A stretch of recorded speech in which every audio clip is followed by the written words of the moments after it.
Bonjour à tous et bienvenue à l'émission Paroles vivantes. Dans la Bible, plus spécifiquement le Nouveau Testament, les mêmes passages qui parlent de la famille parlent des relations entre maître et serviteur. Aujourd'hui, dans notre société, la dynamique a changé. Nous pouvons plus parler de patron et employé. Et comment devons-nous agir face à nos employés et à nos patrons? Aujourd'hui, le pasteur Pierre est là avec nous pour nous entretenir sur ce sujet. En effet, Lydia, le Nouveau Testament nous présente l'image de foyer où cohabitaient les parents, les enfants et les serviteurs. Je me rappelle que feu mon beau-père, docteur Edner Agenti, avait l'habitude de parler d'un professeur qui posait cette question. Qui fait partie de la famille? Si les élèves répondaient le père, la mère et les enfants, alors ils recevaient 0. Ils devaient répondre le père, la mère, les enfants et les serviteurs. En effet, nous pouvons imaginer un foyer à Rome. Le chef de famille s'appelle Julius, par exemple.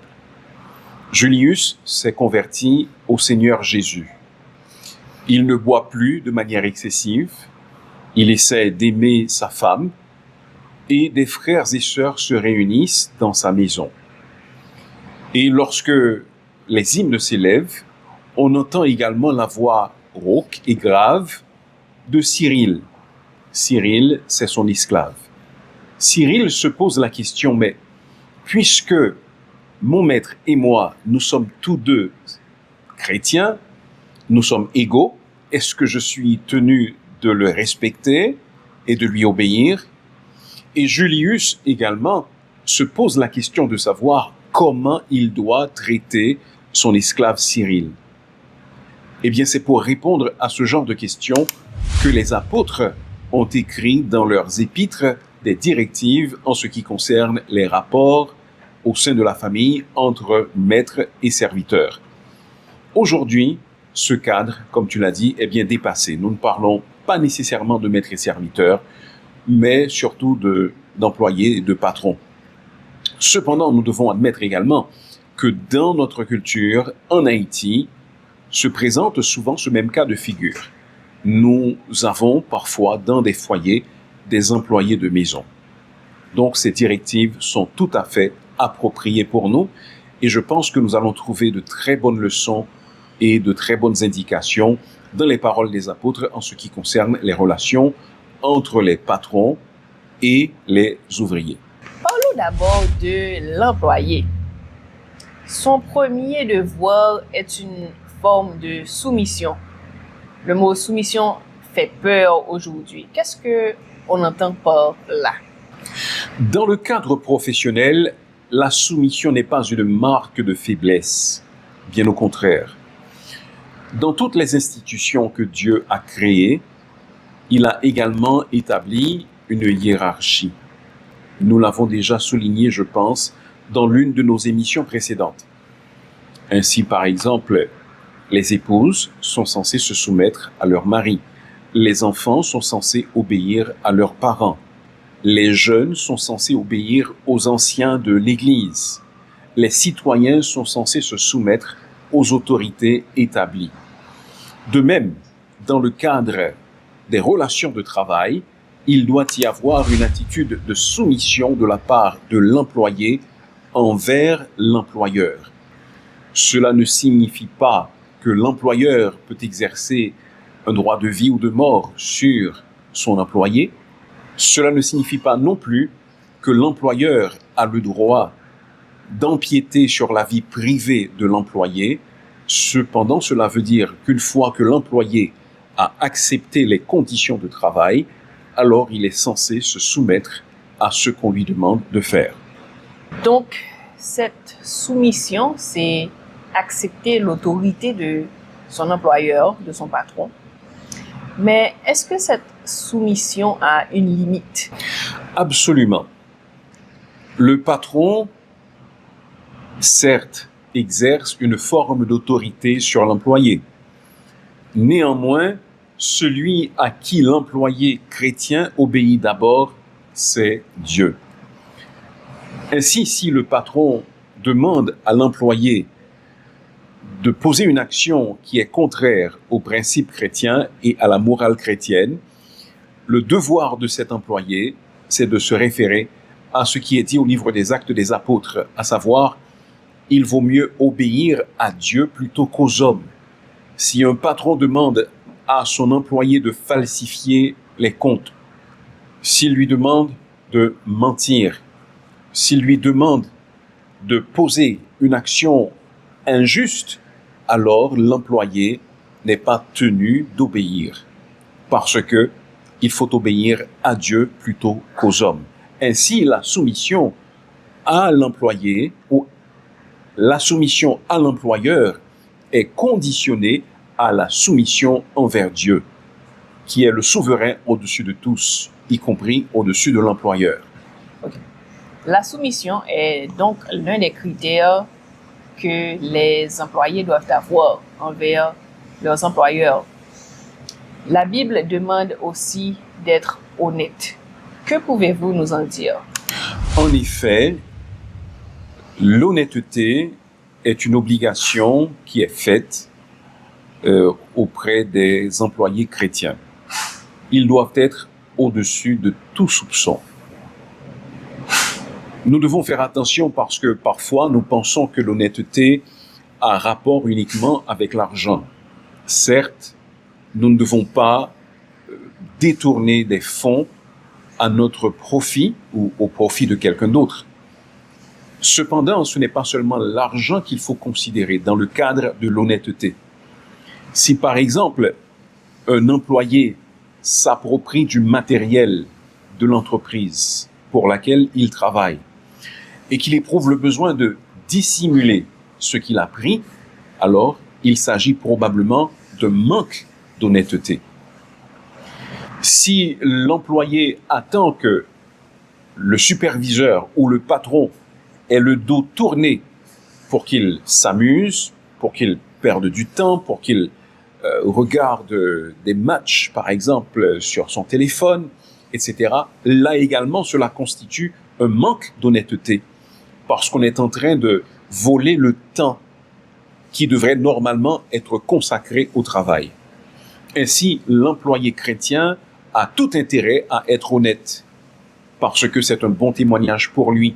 Et si, à un moment quelconque, on arrive à découvrir un problème, le chrétien qui est d'habitude honnête, il sera le dernier à figurer sur la liste des suspects parce que il s'est bien comporté en étant un employé honnête. Donc, si je comprends bien, et notre travail, c'est un espace où nous pouvons donner notre témoignage. Et nos actes quotidiens sont notre meilleur discours. Est-ce que vous pensez que pour les chrétiens, il y a une contradiction entre leurs croyances et leur comportement en ce qui a trait avec l'honnêteté? Trop de personnes ont tendance à compartimenter leur vie. Le dimanche, ils revêtent de beaux habits, se rendent à l'église et chantent les louanges de Dieu. Cependant, le lundi, ils échangent les vêtements du dimanche pour les vêtements de travail. Et on a également l'impression que dans leur tête, c'est une autre vie qui commence. Hier, on était chrétien, aujourd'hui, on est travailleur. Et on n'est plus tenu de respecter les consignes que nous trouvons dans la parole de Dieu. Ainsi, par exemple, des chrétiens sur le lieu du travail prononcent des propos grossiers, ils affichent des négligences inacceptables, ils arrivent en retard et malheureusement, souvent, à midi, ils allument leur radio pour prier.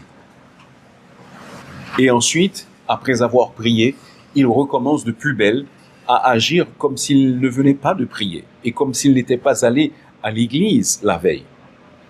C'est une véritable dichotomie, une véritable contradiction que nous devons nous efforcer de surmonter. Quelqu'un a dit que pour le croyant, toute terre est une terre sainte et tout buisson est un buisson ardent. Cela fait référence à la rencontre de Moïse avec le Seigneur. Lorsque Moïse a rencontré Dieu, lorsque Dieu s'est révélé à lui, c'était dans le buisson ardent. Il a vu un buisson qui brûlait et qui ne se consumait pas. Et lorsqu'il s'est approché, Dieu lui a demandé d'enlever ses chaussures, car la terre sur laquelle il se tenait était une terre sainte. Alors, ceci c'est pour dire que pour le croyant, il n'y a pas un buisson ordinaire et un buisson ardent. Il n'y a pas une terre sainte et une terre non sainte. Partout où nous sommes, nous devons avoir le même comportement. Nous devons afficher les mêmes convictions. Parce que Dieu, il voit tout ce qui se passe. Donc, en termes d'honnêteté, le mécanicien ne doit pas surfacturer les pièces. La réceptionniste ne doit pas dire que le patron est absent. Nous ne devons pas avoir un comportement qui laisse la place au mensonge, qui laisse la place au manque d'honnêteté, parce que les employés sont tenus d'être honnêtes. Parlons maintenant du patron. Est-ce qu'il y a des principes spécifiques qui doivent guider ses interactions avec ses employés? Oui, le patron doit se laisser guider par des principes bibliques également s'il connaît le Seigneur Jésus et s'il est chrétien. L'un des principes que les Écritures imposent aux patrons chrétiens, c'est celui de la justice, celui de l'équité. Les patrons doivent traiter leurs employés avec justice. Ils doivent leur donner un salaire qui est juste. Ils doivent leur donner des compensations qui sont équitables. Ils doivent leur accorder leur congé annuel. Ils doivent leur accorder des jours de repos. En ce sens, je pense que nous pouvons réfléchir au précepte du Seigneur Jésus-Christ, la règle d'or qui nous dit « Ce que vous voudriez qu'on vous fasse, faites-le aussi pour les autres ». Donc si nous sommes patrons, managers chrétiens, nous devons traiter les autres comme nous aimerions qu'on nous traite nous-mêmes. Et cela commence avec la justice, avec l'équité. Nous avons dans notre pays un phénomène particulier. C'est celui du reste avec. Ça veut dire un jeune enfant qui habite avec une famille et qui souvent est traité comme un serviteur, une servante. Nous aimerions encourager les familles chrétiennes qui accueillent de tels enfants à faire montre de compassion et de bonté envers ces enfants-là. Certes, ces enfants peuvent participer aux travaux de la maison, mais ils ne doivent pas être traités comme des esclaves. Ils doivent être traités de préférence comme de véritables membres de la famille. Il faut les envoyer à l'école, il faut pourvoir à tous leurs besoins, leur accorder les soins de santé qui sont nécessaires et prendre soin d'eux comme s'ils étaient nos propres enfants. C'est le moins que nous puissions faire si nous sommes chrétiens. Il y a donc non seulement ce devoir de justice et d'équité envers les enfants, envers les employés, les employeurs, disons envers les serviteurs et les employés. Il y a également le devoir de ne pas faire de menaces. L'apôtre Paul dit aux maîtres de ne pas s'imposer, de ne pas imposer leur volonté sur les serviteurs en proférant des menaces. Nous ne devons pas chercher à intimider nos employés, mais nous devons les diriger avec fermeté, certes, mais aussi avec la douceur du Seigneur Jésus-Christ. Nous n'avons pas à proférer des injures ou encore à les menacer avec nos propos, mais nous devons parler avec mesure, avec fermeté, tout en nous attendant à ce que les serviteurs ou les employés obéissent aux ordres que nous leur intimons. Nous devons également faire du bien à nos employés. Nous savons tous que depuis la nuit des temps, l'histoire a été ponctuée par des conflits entre ce que nous pourrions appeler le patronat et les ouvriers. Bien sûr, cela a épousé des formes différentes. Les ouvriers se sont souvent sentis en position d'être exploités par leurs employeurs. Et ainsi, ils se sont organisés, ont formé des syndicats. Et bien sûr, une fois ces syndicats formés, ils ont fait des exigences parfois déraisonnables aux patrons. Cependant, à mon sens, tout cela pourrait être évité. Si les patrons font montre de bonté, de bienveillance envers leurs employés, alors ces derniers ne jugeront pas nécessaire de s'ériger en syndicat et de réclamer à corps et à cri certains avantages, certains bénéfices. En 1 Timothée chapitre 2, l'apôtre Paul encourage les serviteurs à obéir, à se soumettre aux maîtres, même ceux qui sont difficiles. Et en même temps, il invite les maîtres à faire du bien à ses serviteurs. Donc, les employeurs doivent s'acharner à faire du bien, à veiller au bien-être de leurs employés. Ce sont donc ces trois responsabilités qu'ont les employeurs envers leurs employés. L'équité et la justice, s'abstenir d'intimidation et veiller au bien-être général de leurs employés dans la mesure de leurs possibilités et de leurs responsabilités. Merci pour ces réponses qui vont nous guider dans nos relations avec nos employés et nos employeurs. Est-ce que vous avez des propos pour conclure? J'aime beaucoup Proverbes chapitre 22, verset 29. Si tu vois un homme habile dans son ouvrage, il se tient près des rois. Il ne se tient pas près des gens obscurs. Qu'est-ce que cela veut dire? Cela veut dire que si un employé excelle dans son travail, le fait avec beaucoup de conscience, essaie de s'améliorer, alors les personnes les plus haut placées dans notre monde chercheront ses services. Je pense par exemple à Nick Castellanos.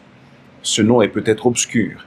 Cependant, pendant des années, il a été le coiffeur personnel d'une star de basketball américain, à savoir LeBron James. LeBron James a demandé à Nick Castellanos à plusieurs reprises de changer de domicile lorsque lui, il changeait de club. Pourquoi? Parce que Castellanos excellait dans ce qu'il faisait en tant que coiffeur. Et LeBron James voulait l'avoir à ses côtés. Et en retour, LeBron James également l'a rémunéré de manière convenable, payait ses tickets lors de ses déplacements et lui donnait un salaire qui était convenable. Donc voilà comment devraient être les relations entre employeurs et employés. Des employés qui font de leur mieux, qui excellent dans leur art, et en même temps des employeurs qui reconnaissent les efforts de leurs employés et qui font de leur mieux pour les aider, qui les rémunèrent de manière juste et qui manifestent leur satisfaction pour le travail bien fait. Donc voilà, nous prions que Dieu nous aide, quel que soit le rôle que nous occupons, soit comme employeur, soit comme employé, à vivre d'une manière qui lui plaise. Merci, Pasteur Pierre, d'avoir répondu à nos questions. Merci à vous, chers spectateurs, d'avoir suivi notre émission, qui est le dernier épisode de La famille selon l'idéal de Dieu.